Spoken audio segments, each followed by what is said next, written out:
Hello everyone, exam वार में आप सभी का स्वागत है। दोस्तों, बीपीएससी टीचर से संबंधित प्रैक्टिस सेट को आगे बढ़ाते हुए आज के इस वीडियो में हम किरण पब्लिकेशन के प्रैक्टिस सेट नंबर 8 के एसएसटी के प्रश्नों को देखेंगे। इसके पहले के वीडियो हम इसके 7 सेट को कर चुके हैं। अगर आपने वो वीडियो नहीं देखी है तो प्लीज़ चैनल पर जाके देख सकते हैं, और अगर आप इसका PDF चाहते हैं तो ज्वाइन कीजिए हमारे टेलीग्राम चैनल को, जिसका लिंक आपको डिस्क्रिप्शन बॉक्स या कमेंट बॉक्स में मिल जाएगा। तो चलिए शुरू करते हैं। आज का पहला प्रश्न है, निम्नलिखित में से किसने 1857 के विद्रोह के कारणों का विश्लेषण करते हुए अंग्रेजों तथा मुसलमानों के बीच मेल मिलाप की वकालत की थी? तो इसका राइट आंसर हो जाएगा आपका ऑप्शन 3, सर सैयद अहमद खान ने। ऑप्शन 3 इसका करेक्ट आंसर हो जाएगा। सर सैयद अहमद खान ने 1857 के विद्रोह के कारणों का विश्लेषण करते हुए अंग्रेजों तथा मुसलमानों के बीच मेल मिलाप की वकालत की थी। ऑप्शन क्या हो जाएगा? 3 इसका करेक्ट आंसर होगा। और कुछ पॉइंट्स की बात करें हम तो सर सैयद अहमद खान ने 1875 ईस्वी में मोहम्मडन एग्लो ओरिएंटल कॉलेज की स्थापना की थी। किसकी? मोहम्मडन एग्लो ओरिएंटल कॉलेज की स्थापना की थी, जो 24 मई 1920 में अलीगढ़ मुस्लिम विश्वविद्यालय के रूप में परिवर्तित हो गया। और कुछ पॉइंट्स की बात करें तो इन्होंने 1864 ईस्वी में साइंटिफिक सोसाइटी की भी स्थापना की थी। ये सारे पॉइंट ध्यान रखिएगा, इंपॉर्टेंट है। ऑप्शन 3 इसका सही जवाब हो जाएगा। अगला है, लॉर्ड माउंटबेटन द्वारा 15 अगस्त के दिन भारत को सत्ता हस्तांतरण का क्या आधार था? यानी 15 अगस्त का दिन क्यों चुना गया था? तो इसका राइट आंसर हो जाएगा ऑप्शन 3, एडमिरल माउंटबेटन के समक्ष जापानी सेना के समर्पण की वर्षगांठ थी 15 अगस्त, इसलिए 15 अगस्त का दिन चुना गया था। और जापानी सेना ने आत्मसमर्पण कब किया था? तो 15 अगस्त 1945 को किया था, और दूसरी वर्षगांठ थी, इसलिए चुना गया था। ऑप्शन क्या हो जाएगा? 3 इसका करेक्ट आंसर हो जाएगा। ठीक है, हमारा देश कब आज़ाद हुआ? 15 अगस्त 1947 को। आगे बढ़ते हैं।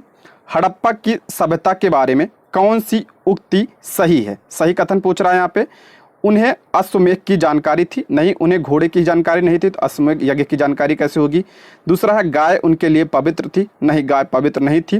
और तीसरा है, उन्होंने पशुपति का सम्मान करना आरंभ किया। ये अब आपका सही है। ऑप्शन 3 इसका करेक्ट आंसर हो जाएगा। अच्छा, पशुपति की जो मुहर मिली थी, इसका साक्ष्य कहाँ से मिला? तो ये आपका मोहनजोदड़ो से मिला था। ध्यान रखिएगा, कहाँ से? मोहनजोदड़ो से यह मिला था।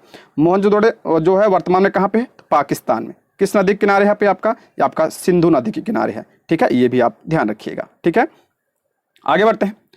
चालुक्य राजा पुलकेशिन द्वितीय को किसने पराजित किया?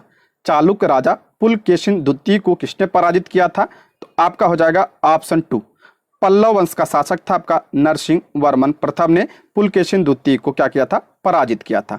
और इसी विजय के बाद जो है नरसिंह वर्मन प्रथम ने वातापी कुंड, ध्यान रखिएगा, वातापी कुंड की उपाधि धारण की थी। एक और उसने उपाधि धारण की थी, महामल्ल की उपाधि। महामल्ल और वातापी कुंड की उपाधि किसने धारण की थी? तो नरसिंह वर्मन प्रथम ने धारण की थी। ये पल्लव वंश का शासक था, पूछा जाता है, इसको ध्यान रखिएगा, मोस्ट इंपॉर्टेंट है ये। आगे बढ़ते हैं। निम्नलिखित घटनाओं को काल क्रमानुसार व्यवस्थित कीजिए। तो इसका देख लेते हैं। पहला इसमें आपका हो जाएगा रोमन कुलशिष्ट का पूरा होना, ये आपका पहला हो जाएगा।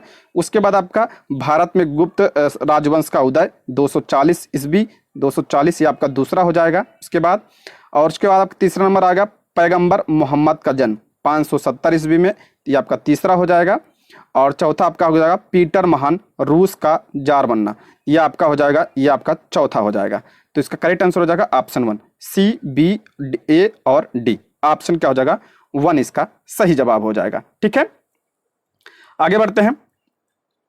सन 1911 में किस वायसराय ने दिल्ली को भारत की राजधानी बनाया? कई बार बता चुका हूं, 1911 में दिल्ली राजधानी बनाई थी।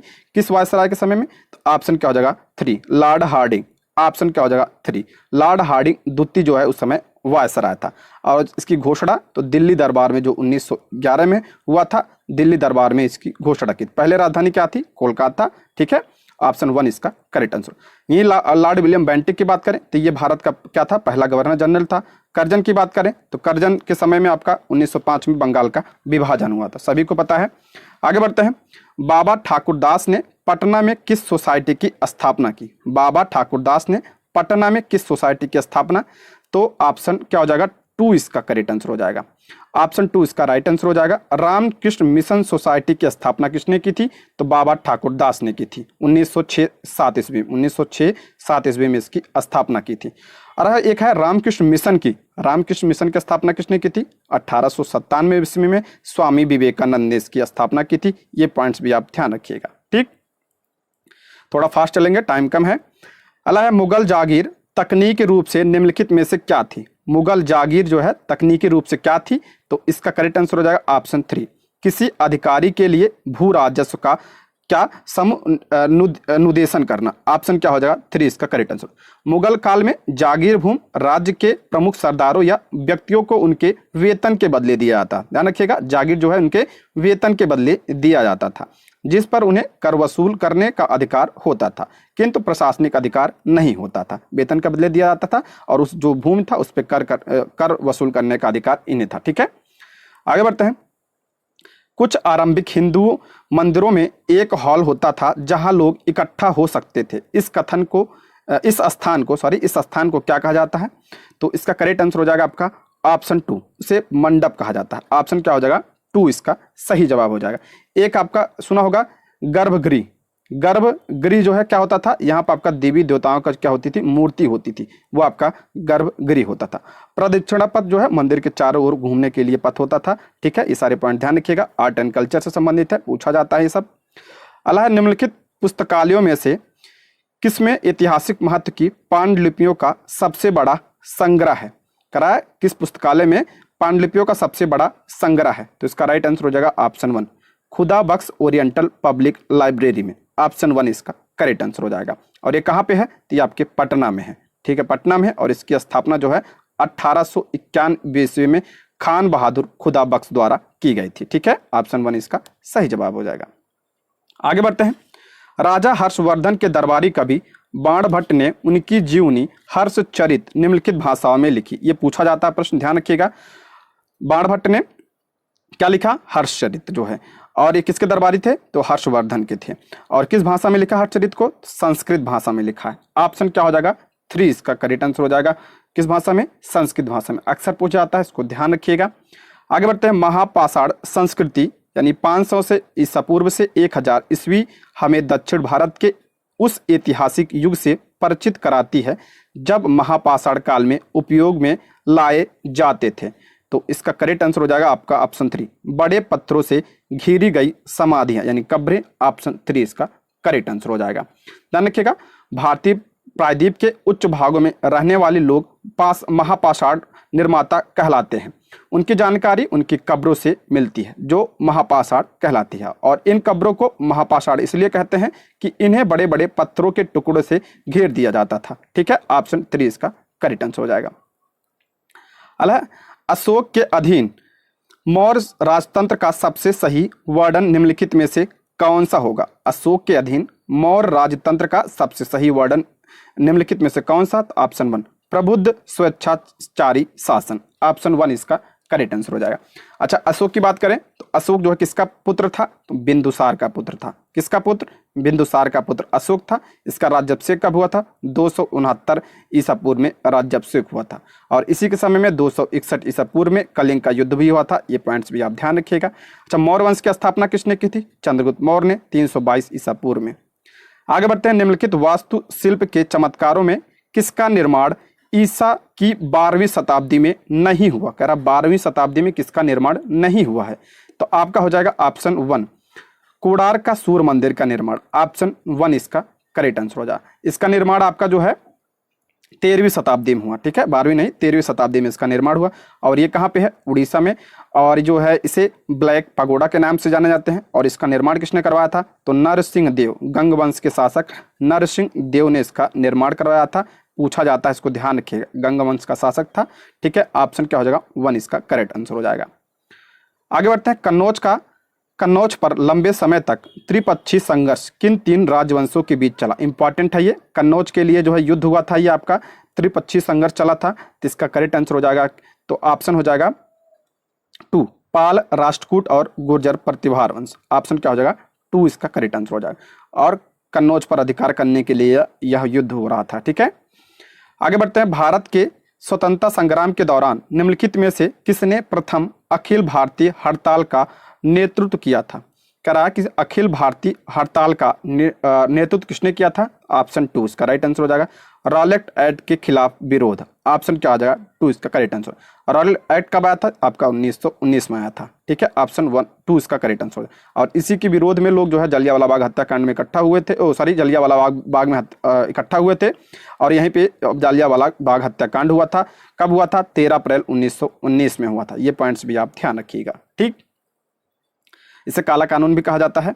अगला प्रश्न है, किस गवर्नर जनरल के काल में पंजाब को ब्रिटिश साम्राज्य में मिलाया गया था? किस गवर्नर जनरल के काल में पंजाब को ब्रिटिश साम्राज्य में मिलाया गया था? तो ये आपका हो जाएगा ऑप्शन 2, लॉर्ड डलहौजी के समय में पंजाब को ब्रिटिश साम्राज्य में मिलाया गया था। कब मिलाया गया था? तो 1849 में मिलाया गया था, द्वितीय आंग्ल सिख युद्ध में। ऑप्शन क्या हो जाएगा? 2 इसका करेक्ट आंसर हो जाएगा, ठीक।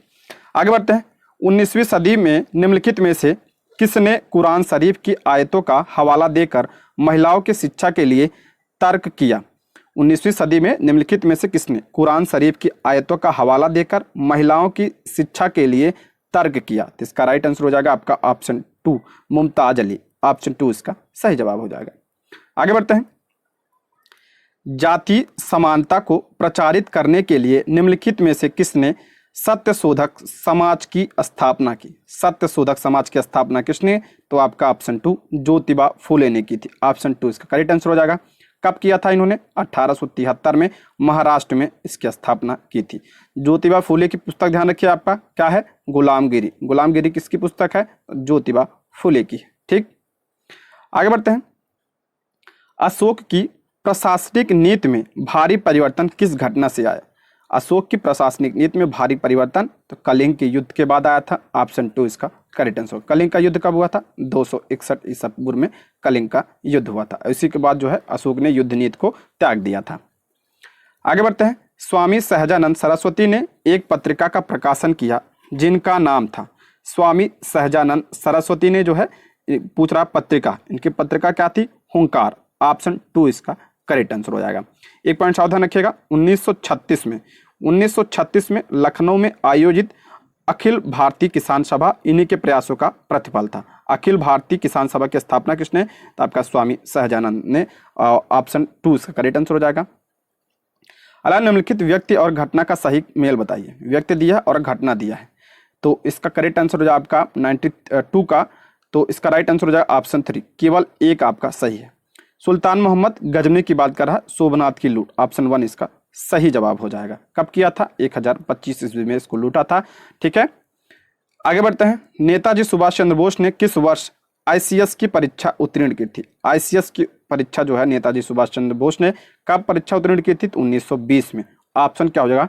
2 इसका सही जवाब हो जाएगा। 1920 में जो है परीक्षा पास की थी और 23 अप्रैल 1921 को जो है इस्तीफा दे दिया था इससे, ये भी ध्यान रखिएगा। अलावा वराहमिहिर का पंच सिद्धांतम इससे संबंधित है। वराहमिहिर की रचना क्या है? पंच सिद्धांतम पूछा जाता है, ये किससे संबंधित है? तो ये आपका जो है इसका करेक्ट आंसर हो जाएगा ऑप्शन 2, खगोल विज्ञान से संबंधित है। ऑप्शन 2 इसका राइट आंसर हो जाएगा। अगला प्रश्न है। 29 मार्च 1857 को बैरकपुर में अपने अफसरों पर हमला करने के आरोप में निम्नलिखित में से किसको फांसी पर लटका दिया गया? देखिए ये आपका 2 डेट मिलता है। एनसीईआरटी में आपका 29 मार्च दिया है और वैसे आपका अगर गूगल वगैरह करेंगे तो 8 अप्रैल मिलता है। 8 अप्रैल 1957 को मंगल पांडे को क्या हुआ था? फांसी दी गई थी। तो इसका करेक्ट आंसर हो जाएगा ऑप्शन 2, मंगल पांडे। ऑप्शन 2 इसका सही जवाब हो जाएगा, ठीक है। आगे बढ़ते हैं। सुमिलित कीजिए। घटना दिया है और वर्ष दिया है। अहमदाबाद मिल हड़ताल आपका सभी को पता 1918 में हुआ था। खेड़ा सत्याग्रह ये भी आपका 1918 में। जालियांवाला बाग हत्याकांड आपका 13 अप्रैल 1919। चंपारण गांधी जी द्वारा किया गया पहला सत्याग्रह था 1917 में हुआ था। चंपारण कहाँ पे? बिहार में। इस हिसाब से मिला लीजिएगा। अला निम्नलिखित में से कौन सा लॉर्ड कर्जन का योगदान नहीं था? लॉर्ड कर्जन का योगदान पूछ रहा है कि नहीं था, तो पुलिस सुधार भी था और बंगाल विभाजन भी इसने किया था 1905 में और पुलिस में भी सुधार किया था। ऑप्शन 3, सती प्रथा पर रोक नहीं लगाई थी इसने। सती प्रथा पर रोक किसने लगाई थी? तो 1829 में किसने लगाई थी? लॉर्ड विलियम बेंटिक ने, राजा राम मोहन राय के प्रयासों से, ठीक। आगे बढ़ते हैं। 1931 में इंडियन नेशनल कांग्रेस का अधिवेशन कहाँ हुआ था? इंपॉर्टेंट प्रश्न अक्सर पूछा जाता है ये। 1931 में इंडियन नेशनल कांग्रेस का जो अधिवेशन कहाँ पे? आपका कराची में हुआ था 1931 में। और इसकी अध्यक्षता किसने की? सरदार वल्लभ भाई पटेल ने इसकी अध्यक्षता की थी। और एक पॉइंट्स और बनता है इसमें, मूल अधिकार का प्रस्ताव भी इसमें रखा गया था। ये पॉइंट्स भी आप ध्यान रखिएगा। लाहौर की बात करें, लाहौर में कौन सा अधिवेशन हुआ था? 1929 का अधिवेशन लाहौर में हुआ था, जिसकी अध्यक्षता आपका जवाहरलाल नेहरू ने की थी। ठीक है, ये पॉइंट्स भी आप ध्यान रखिएगा। आगे बढ़ते हैं। ब्रिटिश ईस्ट इंडिया कंपनी एवं मराठा साम्राज्य के बीच लड़े गए 3 युद्धों को महान मराठा युद्धों या आंग्ल मराठा युद्ध के रूप में जाना जाता है। इससे संबंधित सत्य कथन का चयन कीजिए। तो इसका राइट आंसर हो जाएगा ऑप्शन 2। इसमें आपका ऑप्शन 2 सही हो जाएगा। तृतीय आंग्ल मराठा युद्ध 1817 से 18 तक अंग्रेजों एवं पिंडारियों के बीच संघर्ष के कारण हुआ था। ऑप्शन 2 इसका राइट आंसर। देखिए 3 युद्ध हुए थे। पहला आपका हुआ था 1775 से लेकर आपका 1782 तक हुआ था पहला युद्ध। दूसरा आपका 1803 से 1805 तक हुआ था। और तीसरा आपका 1817-18 में हुआ था। ठीक है, आंग्ल मराठा युद्ध। अगला है, भारतीय राष्ट्रीय कांग्रेस के उदय एवं विकास का एक प्रमुख कारण कुछ भारतीयों को छोड़कर अंग्रेजों के विरुद्ध भारतीय समाज के कई वर्गों की शिकायतें थी। निम्नलिखित में से कौन सा वर्ग अपवाद था? यानी किसका शिकायत नहीं थी? आपका ऑप्शन 2 जमींदार, शाहूकार और पारंपरिक बुद्धिजीवी। ऑप्शन 2 इसका सही जवाब हो जाएगा। आगे बढ़ते हैं 101 पे। निम्नलिखित में से भारत का वह राज्य कौन सा जो गंधक के उत्पादन में अग्रणी है? ऑप्शन के अकॉर्डिंग आपका महाराष्ट्र हो जाएगा। ऑप्शन क्या हो जाएगा? 2 इसका सही जवाब हो जाएगा। अगला प्रश्न है, उस व्यक्ति को क्या कहते हैं जो वैज्ञानिक आधार पर मानचित्र को बनाने का कार्य करता है? ये सब देखिए एनसीईआरटी से उठाया गया है। तो उसे मानचित्रकार कहते हैं, यानी कार्टोग्राफर भी कहा जाता है। इंग्लिश में दिया होगा तो आप ध्यान रखिएगा। ऑप्शन 2 इसका सही जवाब हो जाएगा। अगला है, गरजने वाला चालीसा ये सब निम्नलिखित में से किससे संबंधित है? मोस्ट इंपॉर्टेंट प्रश्न है। गरजने वाला चालीसा ये सब निम्नलिखित में से किससे संबंधित है? तो ये आपका पछुआ पवन यानी पश्चिमी पवन से संबंधित है। ऑप्शन 2 इसका करेक्ट आंसर। पछुआ पवन या पश्चिमी पवन दोनों गोलार्धों में उपोष्ण उच्च वायुदाब कटबंध से उपध्रुवी निम्न वायुदाब की कटबंध की ओर चलने वाली क्या है? अस्थायी पवन है। ध्यान रखिएगा कहाँ से कहाँ चलती है? तो आपका हाई प्रेशर से लो प्रेशर चलती है। ठीक है, इसको ध्यान रखिएगा, इंपॉर्टेंट है ये। पश्चिम दिशा में बहती है, इसलिए आपका इसको पश्चिमी पवन या पछुआ पवन भी कहा जाता है। अगला है, पारिस्थितिकी तंत्र में क्या शामिल नहीं होता? पारिस्थितिकी तंत्र में क्या शामिल होता पूछ रहा है। तो ऑप्शन 3 कोई विद्यमान क्षमता और उसका परिवेश क्या कहलाता है? आपका पारिस्थितिक तंत्र कहलाता है। ऑप्शन 3 इसका राइट आंसर हो जाएगा। अगला प्रश्न आपका मिलान करना है। लोहा कहाँ पे? आपका सिंहभूम झारखंड में। कोयला का उत्पादन कहाँ? रानीगंज आपका पश्चिम बंगाल। और मैग्नीज आपका हो जाएगा, मैग्नीज का बालाघाट मध्य प्रदेश। और तेल आपका डिगबोई असम। आगे बढ़ते हैं, निम्नलिखित में से किस उद्देश्य से शेर का वन में होना जरूरी है? शेर का वन में होना जरूरी जो है किसके लिए है? तो इसका राइट आंसर हो जाएगा ऑप्शन 3 चारागाहों को अतिचराई से बचाने के लिए। ऑप्शन क्या हो जाएगा? 3 इसका सही जवाब हो जाएगा। ठीक है, आगे बढ़ते हैं। दामोदर को बंगाल का शोक कहा जाता है क्योंकि? दामोदर को क्या कहता है? बंगाल का शोक कहा जाता है। क्यों कहा जाता है? क्योंकि इसमें प्रायः तबाही मचाने वाली बाढ़ आती है। और दूसरा कह रहा है आपका इससे अधिकतम मृदा अपरदन, ये सही हो जाएगा। इससे क्या होता है? अधिकतम मृदा अपरदन होता है, इसलिए इसे बंगाल का शोक कहा जाता है। ऑप्शन 2 इसका, मार्ग बदलती रहती है ये। ऑप्शन 2 इसका करेक्ट आंसर हो जाएगा। अच्छा, बिहार का शोक किसे कहा जाता है? तो कोसी को कहा जाता है। और दामोदर नदी कहाँ से निकलती है? तो नासिक के पास त्रयंबकेश्वर पहाड़ी से निकलती है ये, ध्यान रखिएगा। दक्षिण भारत की सबसे लंबी नदी है ये। भारत का निम्नलिखित में से कौन सा तट प्रचंड उष्णकटिबंधीय चक्रवातों से सर्वाधिक दुष्प्रभावित है? यानी सर्वाधिक चक्रवात जो है उष्णकटिबंधीय कहाँ पे आते हैं? तो आपका पूर्वी तट आते हैं। पूर्वी तट में आपका उड़ीसा वगैरह आता है, आंध्र प्रदेश आता है। तो ऑप्शन 2 इसका राइट आंसर हो जाएगा। आंध्र प्रदेश में आपका उष्णकटिबंधीय चक्रवात। आगे बढ़ते हैं। भारत में पहला कॉटन मिल यानी कपड़े का मिल निम्नलिखित में से किस शहर में स्थापित किया गया था? कल के प्रैक्टिस सेट में भी था ये। तो ऑप्शन 2 मुंबई में। ऑप्शन क्या हो जाएगा? 2 इसका करेक्ट आंसर हो जाएगा। ऑप्शन क्या हो जाएगा? 2 इसका राइट आंसर हो जाएगा, मुंबई में। इसकी स्थापना आपका जो है 1853 में, कहीं कहीं आपको 54 भी मिलेगा। 1853 में इसकी स्थापना हुई थी और इसने अपना उत्पादन जो है 1856 में शुरू कर दिया था। ये पॉइंट्स भी आप ध्यान रखिएगा। आगे बढ़ते हैं। पंजाब व हरियाणा के दक्षिणी भाग से लेकर कच्छ के रण तक विस्तृत सूखे एवं समतल क्षेत्र को क्या कहते हैं? पंजाब हरियाणा के दक्षिणी भाग से लेकर कच्छ के रण तक विस्तृत जो सूखा क्षेत्र है उसे थार मरुस्थल कहा जाता है। ऑप्शन 1 इसका करेक्ट आंसर हो जाएगा। सबसे बड़ा मरुस्थल है हमारे देश का, ऑप्शन 1 इसका करेक्ट आंसर हो जाएगा। अला लिंग अनुपात का अभिप्राय निम्नलिखित में से किस संदर्भ में महिला संख्या से होता है? तो आपका हो जाएगा प्रति 1000 पे जितनी महिलाएं वही आपका लिंग अनुपात, ऑप्शन 2 इसका करेक्ट आंसर हो जाएगा। अला विषु शब्द किसका द्योतक है? कई बार बता चुका है, विषु शब्द होता है आपका, तो इसका राइट आंसर हो जाएगा आपका जब दिन रात और बराबर होते हैं। ऑप्शन क्या हो जाएगा 3 इसका करेक्ट आंसर हो जाएगा। ऑप्शन 3 इसका सही जवाब। विषु क्या होता है देखिए, जब सूर्य की किरण जो है डायरेक्ट आपका भूमध्य रेखा पड़ती है तो आपका विषु होता है। ये कब होता है? आपका 21 मार्च को होता है और 23 सितंबर, दोनों डेट ध्यान रखिएगा। 21 मार्च और 23 दिसंबर को जब भूमध्य रेखा पर सूर्य किरणें लंबवत होती हैं तो आपका क्या कहलाता है? विषु कहलाता है। और एक होता है आपका 21 मार्च को कर्क रेखा पर जो है सूर्य का किरण रहता है लंबवत, और उत्तरी गोलार्ध में सबसे बड़ा दिन 21 जून को होता है, सॉरी 21 जून, सभी को पता होगा 21 जून। और आपका मकर रेखा पे क्या रहता है? मकर रेखा पे आपका 22 दिसंबर को रहता है। ठीक है, ये पॉइंट्स भी आप ध्यान रखिएगा। दक्षिण गोलार्ध में सबसे बड़ा दिन पूछा जाए तो 22 दिसंबर को। अगला है कपिलांश धातु उद्योग की स्थापना कहाँ हुई? कपिलांश धातु उद्योग की स्थापना जो है, इसकी स्थापना कहाँ? तो ऑप्शन 1 बक्सर जिला राजपुर, ऑप्शन 1 इसका करेक्ट आंसर हो जाएगा।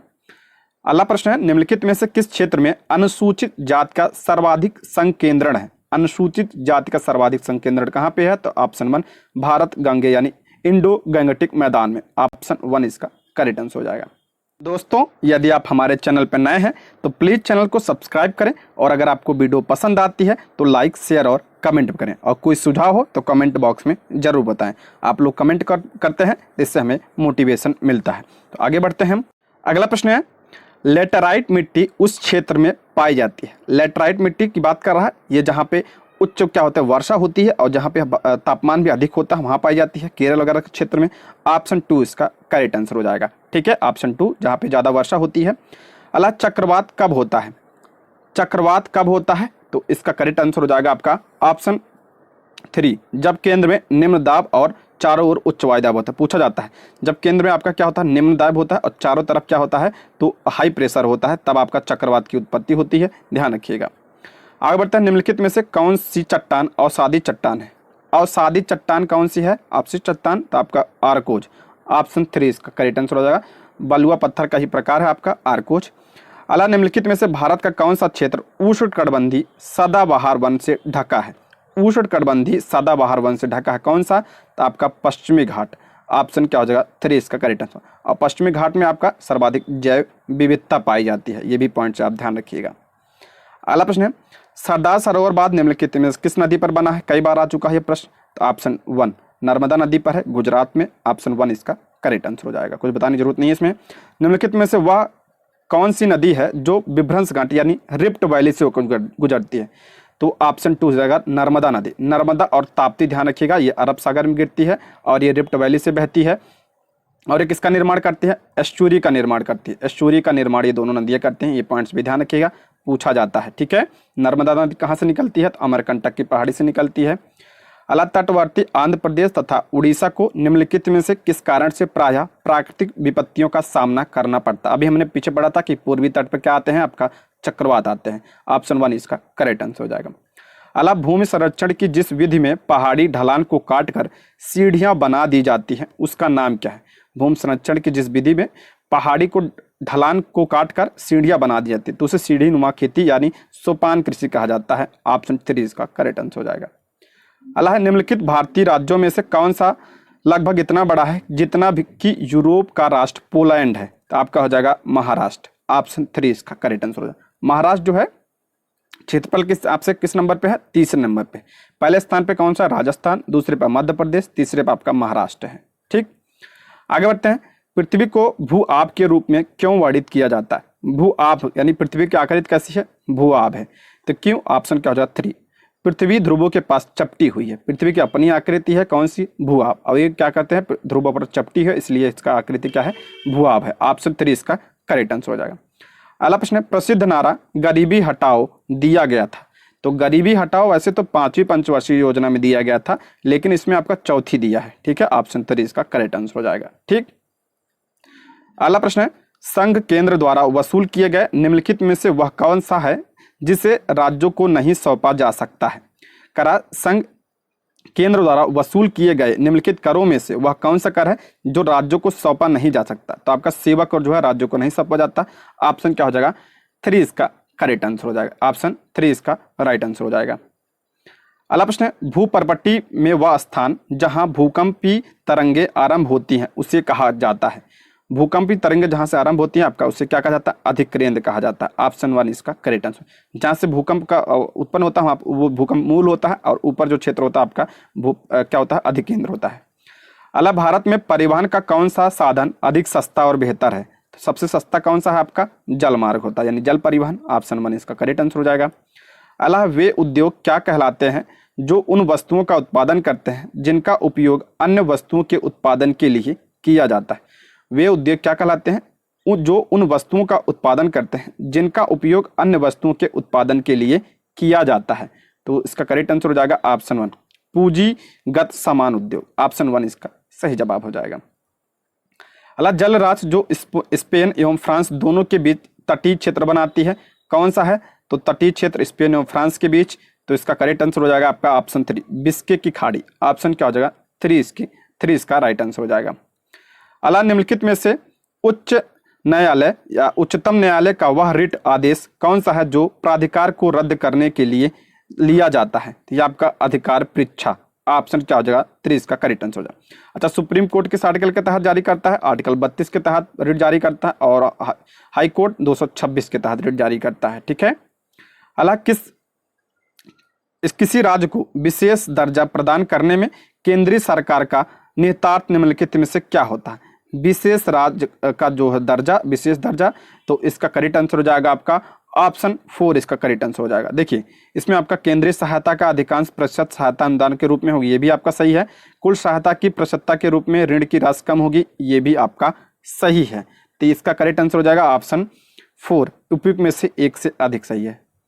अगला प्रश्न, संसद के प्रश्नकाल सत्र के संबंध में निम्नलिखित में से 1 और 2 कथनों पर विचार कीजिए और निम्नलिखित विकल्पों में से सही विकल्प का चयन कीजिए। प्रश्नकाल सत्र की बात कर रहा है यहाँ पे, तो इसका राइट आंसर हो जाएगा ऑप्शन 3 1 सही है और 2 गलत है। यानी संसद सरकार के कामकाज के बारे में जानकारी प्राप्त कर सकते हैं, सही है। और यह ऐसी व्यवस्था जिसमें कार्यकाली विधायिका को नियंत्रित करती है, गलत है। ऑप्शन 3 इसका करेक्ट आंसर हो जाएगा। अगला, संविधान की समवर्ती सूची में निम्नलिखित में से कौन सा मद शामिल है। समवर्ती सूची की बात कर रहा है यहाँ पे, तो इसका करेक्ट आंसर हो जाएगा आपका ऑप्शन 3 अपंग तथा रोजगार अयोग्य व्यक्तियों को राहत ये समवर्ती सूची में। अच्छा, ये जो तीनों सूचियां हैं, केंद्र सूची, राज्य सूची और समवर्ती सूची, 21 अनुसूची में है। संविधान के 7वीं अनुसूची में इसका उल्लेख किया गया है। वर्तमान में केंद्र सूची में आपका कितने विषय, 100 विषय हैं और राज्य सूची में 61 विषय और समवर्ती सूची में आपका 52 विषय। ये पॉइंट ध्यान रखिएगा, इंपॉर्टेंट है। और शिक्षा आपका किस विषय में आता है, किस सूची में, तो आपका समवर्ती सूची में आता है। अगला है, न्यायिक समीक्षा पर दिए गए 2 कथन 1 और 2 पर विचार कीजिए और सही उत्तर का चयन कीजिए। तो इसका करेक्ट आंसर हो जाएगा ऑप्शन 3, इसमें भी आपका 1 सही है और 2 गलत है। संसद द्वारा पारित किया गया कोई कानून संविधान आधारभूत ढांचे का उल्लंघन करता है तो न्यायपालिका ऐसे कानून को रद्द कर सकती है, सही बात है। ये कोई विधायिका न्यायपालिका के द्वारा पास किए बिना कानून नहीं बन सकती, ये नहीं, न्यायपालिका नहीं पारित करती है। आप ये गलत हो जाएगा। ठीक है, राज्यसभा और लोकसभा करते हैं कोई विधेयक और उसके बाद राष्ट्रपति के साथ साइन होता है, तो आपका क्या बनता है, एक्ट बनता है। अगला, निम्नलिखित में से कौन सा न्यायालय अधीनस्थ आपराधिक न्यायालयों का शीर्ष न्यायालय होता है। कौन सा न्यायालय अधीनस्थ आपराधिक न्यायालय की बात कर रहा है, तो शीर्ष न्यायालय कौन सा होता है, सत्र न्यायालय होता है। ऑप्शन क्या हो जाएगा 3 इसका सही जवाब हो जाएगा। अगला प्रश्न है, भारतीय संविधान के अनुसार भारतीय धर्मनिरपेक्ष राज्य के बारे में निम्नलिखित में से कौन सा कथन गलत है। धर्मनिरपेक्ष की बात कर रहे हैं यहाँ पे। पहला करा, राज्य सरकारी संस्थानों को धर्म विशेष के विशिष्ट मूल्यों को प्रदर्शित और प्रोन्नत करने की अनुमति प्रदान करता है। दूसरा का आपका राज्य धर्म के एकदम पृथक नहीं है परंतु वह धर्म से एक निश्चित दूरी बनाता है। तीसरा आपका कह रहा है, भारतीय राज्य किसी एक विशिष्ट धार्मिक समूह द्वारा शामिल नहीं है, तो इसका करेक्ट आंसर हो जाएगा ऑप्शन 1 राज्य सरकारी संस्थानों को धर्म विशेष के प्रविष्ट मूल्यों को प्रदर्शित और प्रोन्नत करने की अनुमति प्रदान करता है। आपका क्या हो जाएगा ऑप्शन 1 इसका क्या हो जाएगा, गलत हो जाएगा। ऑप्शन 1 इसका करेक्ट आंसर हो जाएगा। और ये जो है धर्मनिरपेक्ष प्रस्तावना में कब जोड़ा गया था, तो 42वें संविधान संशोधन 1976 के द्वारा यह जोड़ा गया था। ठीक है। अगला प्रश्न है, 3 स्तरीय पंचायत राज में शामिल है, 3 स्तरीय पंचायती राज में शामिल है, कौन सा, तो आपका हो जाएगा ऑप्शन 3, ग्राम सभा शामिल है, पंचायती समिति शामिल है और जिला परिषद शामिल है। ऑप्शन क्या हो जाएगा 3 इसका करेक्ट आंसर हो जाएगा। ठीक है। अगर बात करें पंचायती राज को संवैधानिक दर्जा कब प्रदान किया गया था, 73वें संविधान संशोधन 1952 में यह प्रदान किया गया था, सभी को पता होगा, इसे 11वीं अनुसूची में शामिल किया गया है। आगे बढ़ते हैं, निम्नलिखित में से किस संस्था के रोजगार में सभी नागरिकों के एक समान अवसर वाला अधिकार लागू नहीं होगा, जिसे भारत के संविधान में प्रतिस्थापित किया। आप सभी को पता है हमें समान अवसर का है अधिकार प्राप्त है, लेकिन कह रहा किसमें नहीं लागू होगा, तो आपका सहकारी समितियों में नहीं लागू होगा। ऑप्शन क्या हो जाएगा 3 इसका करेक्ट आंसर हो जाएगा। अगला प्रश्न है, अनुच्छेद 371 का निम्नलिखित में से किस राज्य के संबंध में विशेष उपबंध संबंधित है। 371 का में कौन सा है आपका, तो आपका हो जाएगा इसका करेक्ट आंसर हो जाएगा नागालैंड। ऑप्शन क्या हो जाएगा 3 इसका करेक्ट आंसर हो जाएगा। इसमें आपका पूर्वोत्तर 6 राज्यों सहित 11 राज्यों के लिए विशेष प्रावधान किया गया है, इसको ध्यान रखिएगा आर्टिकल 371 में, और का में आपका नागालैंड है। अगला, भारत में राष्ट्रपति के चुनाव संबंधी विवाद के मामले में निम्नलिखित में से किसके पास भेजा जाएगा। राष्ट्रपति का चुनाव में कोई गड़बड़ी होती है, कोई विवाद होता है, तो कहाँ पे जाएगा, कि आपका भारत के जो उच्चतम न्यायालय यानी सुप्रीम कोर्ट के पास जाता है। ऑप्शन 3 इसका सही जवाब हो जाएगा। आगे बढ़ते हैं, राज्य की विधान परिषद के कितने सदस्य विधानसभा द्वारा चुने जाते हैं। विधान परिषद के कितने सदस्य विधानसभा के द्वारा, 1/3 सदस्य। ऑप्शन क्या हो जाएगा 2 इसका सही जवाब हो जाएगा। अगला प्रश्न है, किस आयोग की अनुशंसा के आधार पर पंजाब पुनर्गठन अधिनियम द्वारा पंजाब और हरियाणा के राज्य गठित किए गए थे। तो किसके द्वारा, किसके अनुशंसा, तो आपका धर आयोग के अनुशंसा पर। ऑप्शन 1 इसका करेक्ट आंसर हो जाएगा। ठीक है। और ये जो पंजाब पुनर्गठन अधिनियम आया कब था, तो ये आपका 1966 में आया था। कब आया था, 1966 में आया था। ठीक, आगे बढ़ते हैं, भारत में किसी राज्य के विधान परिषद को कौन बना सकता है या समाप्त कर सकता है। विधान परिषद की बात कर रहा है यहाँ पे, कौन बना सकता है या समाप्त कर सकता है, तो ऑप्शन 3 इसका राइट आंसर हो जाएगा। राज्य विधानसभा द्वारा इस आशय का संकल्प पारित किए जाने के बाद संसद के द्वारा। ऑप्शन क्या हो जाएगा 3 इसका करेक्ट आंसर हो जाएगा। ठीक है। और वर्तमान में कितने राज्यों में, तो वर्तमान में 6 राज्यों में, आपके बिहार में भी है। आगे बढ़ते हैं, संसद और विधानसभाओं की विधायी जातियों या अतिरेक की जांच कैसे की जाती है। संसद और विधानसभाओं की विधायी जातियों या अतिरेक की जांच कैसे की जाती है, तो इसका करेक्ट आंसर हो जाएगा आपका ऑप्शन 3 न्यायिक समीक्षा के द्वारा। ऑप्शन 3 इसका सही जवाब हो जाएगा। अगला प्रश्न है, भारतीय संविधान की किस अनुसूची में पंचायती राज संस्थाओं का प्रावधान है। अभी मैंने बताया 11वीं अनुसूची में, और एक कब संवैधानिक दर्जा कब, तो आपका 73वें संविधान संशोधन 1992 के द्वारा प्रदान किया गया था 11वीं अनुसूची में। और इसमें कितने विषय हैं, 29 विषय हैं। अगर हम बात करें नगर पालिका की, तो नगर पालिका आपका ये आपका 74वें संविधान संशोधन के द्वारा इसे संवैधानिक दर्जा प्रदान किया गया था। दोनों पॉइंट्स आप ध्यान रखिएगा।